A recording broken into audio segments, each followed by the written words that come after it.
Fred is a Stanford PhD who founded and sold 9 companies, including MMX, Adcoinian, and iWin. His area of expertise is consumer internet and internet advertising. Could you please give him a very warm welcome to the stage? Thank you. We're going to be talking, hopefully entertain you a little bit. We're going to be talking about tokenomics.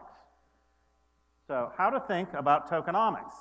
And why should you care about tokenomics? Well, there's 2 big questions, I think, that everybody here really needs to answer. First question is, what kind of token models are likely to succeed? If you're making a token and you're selling a token, is your token realistically have a chance of actually delivering value to your investors? The second question, if you're an investor, you're looking at all these ICOs. How do you make heads or tails of these ICOs? Which ICO are likely to succeed? So these are very, very important questions, and we're going to try to use a little bit of math and a little bit of history to try to come up with some reasoning behind this. So let's start with history. What made Bitcoin go up? What made Ethereum go up? These are very valid questions. Let's start with Bitcoin. Now, if we look at Bitcoin, there's one reason we're all in this room, is that Bitcoin last year went exponential, okay? Everybody in this room was there when Bitcoin was at 1,000 in January of 2017. And we know where it finished the year, just under 20,000 at its peak, okay? That is an exponential rise followed by a crash, okay? Okay, did that mean? Now, usually when something goes the price, we say price is determined by supply and demand. Well, supply of Bitcoin is well known. It's fixed. It's 21 million Bitcoins, more or less. There's a little bit created every year. What about demand for Bitcoin? Surely demand for Bitcoin is rising exponentially. Well, no, not at all. Demand for Bitcoin is growing at a very linear rate and has been growing at a very linear rate for the last 4 years. And you could argue that it was growing not very much at all from 2012 to 2014. But Bitcoin, the amount of daily transaction of Bitcoin, is really only growing by 50,000 a year. That's not a lot of growth. And it's certainly not a lot that explains what happened in 2017. Okay, so we don't have an answer. Why did Bitcoin go exponential? Let's look at Ethereum. Well, you thought Bitcoin was crazy? Ethereum was quadruple crazy, right? And I had this great event in my office in November of 2017. We had a Bitcoin ATM there, and I brought in a bunch of startups into my office, and Bitcoin was at 700, and I bought some Bitcoin. And Ethereum was at 18, and I bought some Ethereum. Well, look what Ethereum just went berserk, right? Complete exponential. And there was 2 mini crashes, one there, one there. I say mini, there were crashes, but still, Ethereum has gone way outperformed Bitcoin, right?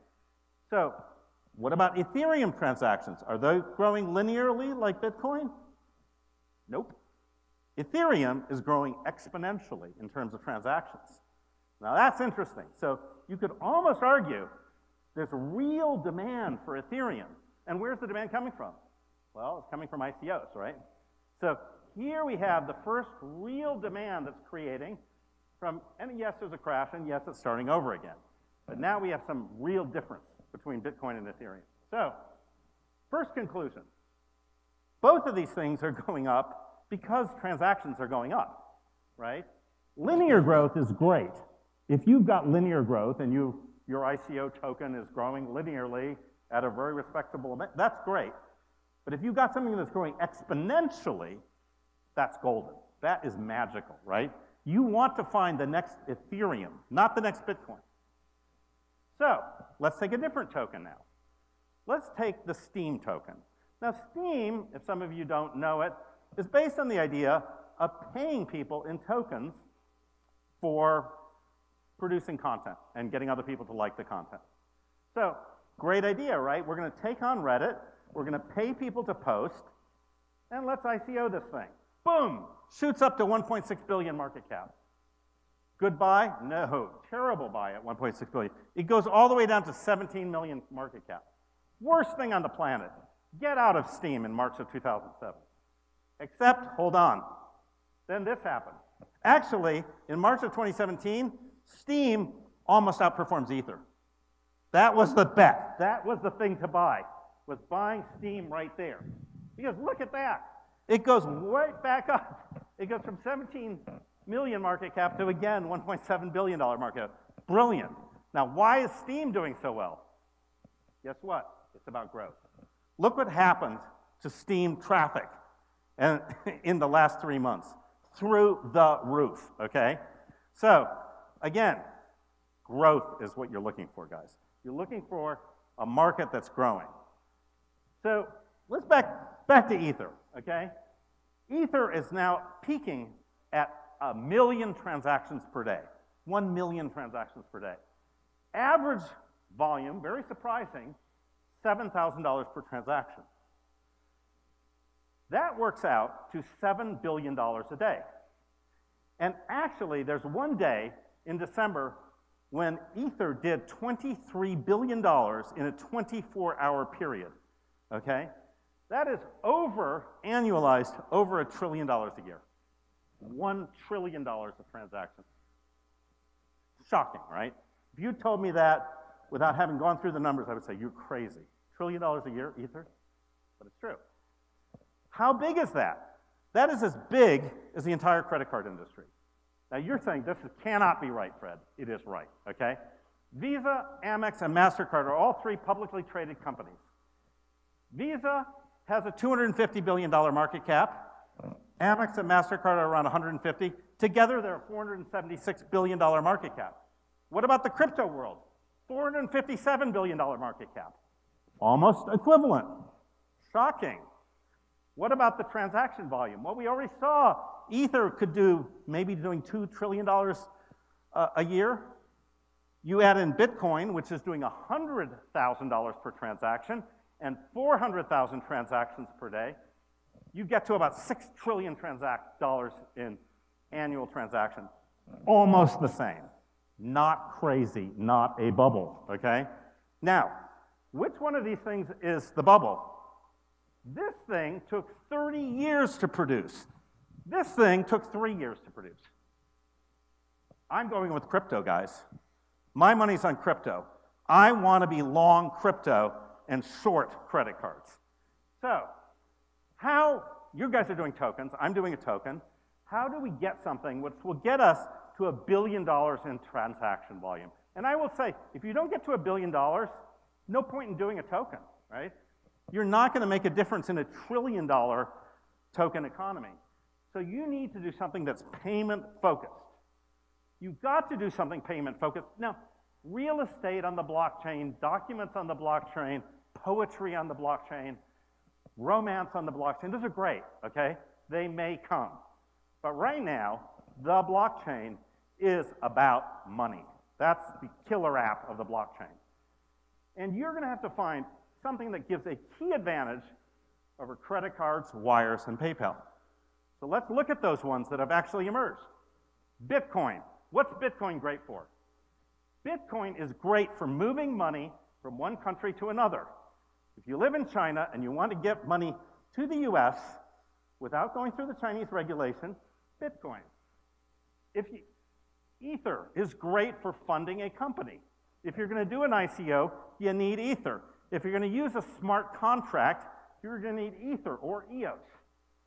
My bet's on EOS, by the way. XRP. You're moving money and you're a bank, you're going to move it fiat, point A to point B. XRP is better than SWIFT, better than wire transfer. And of course, my token, Work. What's Work? Work, what's that? It's better for paying freelancers. How's that possibly as big as Bitcoin? It is. I'll tell you, 40% of Americans are freelancing. Just in the US alone, that's $1.4 trillion of GDP. Credit card markets like Upwork, Fiverr, these things, they're broken. They're the low end of skills, they're broken. And I will predict that this is going to be the largest application of crypto. I'm not saying my token, I'm saying paying people for work is going to be the largest application of crypto. And why do I say that? Well, I say identity makes a difference. One of my advisors, one of Bob's advisors, is Miko Matsumura. Now, Miko M, blockchain expert, nobody's going to hire this guy. But Miko Matsumura, once you go to his website, once you look at his GitHub, once you look at his Twitter, once you go to his Facebook, once you look at his LinkedIn, you want to hire Miko Matsumura. A lot of people want to hire Miko Matsumura. So identity makes a difference. If you can pay for Miko Matsumura and get Miko Matsumura, that's great. We built this. You can look at our booth. We're happy to show you. We've got this thing all working. We're in the middle of an ICO. So first law, you need a big market and you need growth. Don't go for a small market. Small markets are useless. Don't waste your time with small markets. You need to have something that can deliver $1 billion in transactions. Otherwise, you're wasting your time.